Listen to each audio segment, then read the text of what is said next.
Hello, இன்றைக்கி afternoon லஞ்சுக்கு நான் புதினா புலாவ் பண்ணலாம் டிசைட் பண்ணியிருந்தேன். புதினா புலாவ் இது வரைக்கும் நான் பண்ணதே கிடையாது.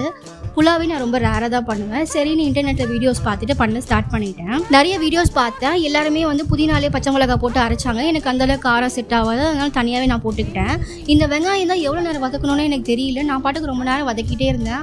அப்புறம் தான் ஓகே புலாவுக்கு இவ்வளோ நேரம் வதக்கக்கூடாதுன்னு சொல்லிட்டு மற்ற இன்க்ரீடியன்ஸ்லாம் போட ஆரம்பிச்சிட்டேன். ஃபஸ்ட்டு நான் பிளைன் புலாவ் தான் பண்ணலான்னு பார்த்தேன். அப்புறம் ஃப்ரிட்ஜில் கொஞ்சம் காயெல்லாம் மீது இருந்தது. அதுவும் இல்லாமல் இந்த பச்சை பட்டனெல்லாம் முளை வெட்டிடுச்சு.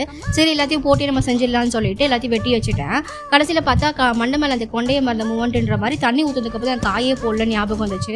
அதுக்கப்புறம் அதெல்லாம் போட்டு அரிசிலாம் போட்டு தம் போட்டுட்டேன். இதுக்கு நடுவில் நான் முட்டை கிரேவி பண்ணலான்னு முட்டையும் தனியாக வேக வச்சுருந்தேன். இன்றைக்கி ஸ்பெஷலாக மசாலாலாம் அரைச்சிருந்தேன். வேர்கடலை, எள்ளு, மிளகு, ஜீரகம்லாம் போட்டு என்றைக்கும் இல்லாத அளவுக்கு இன்றைக்கி முட்டை கிரேவி செம்ம டேஸ்ட்டாக வந்திருந்தது. இது செஞ்சு முடிக்கிறதுக்குள்ளே புலாவும் ரெடி ஆகிடுச்சு. இறக்கும் போது கொஞ்சமாக நெய் ஊற்றி மிக்ஸ் பண்ணி இறக்கிட்டேன். ரைஸ் கொஞ்சம் ட்ரையாக இருந்தது. பிகாஸ் எண்ணெய் இன்றைக்கி நான் கம்மியாக போட்டுட்டேன். பட் டேஸ்ட்டில் எந்த குறையுமே இல்லை. சூப்பராக இருந்துச்சு. அதுவும் முட்டை கிரேவி வேறு லெவலில் இருந்தது. இன்றைக்கி எங்கள் லஞ்சு சூப்பர் யம்மி. இன்னைக்கான மெனு அவ்வளோதான். நெக்ஸ்ட் வீடியோவில் பார்க்கலாம். பாய்.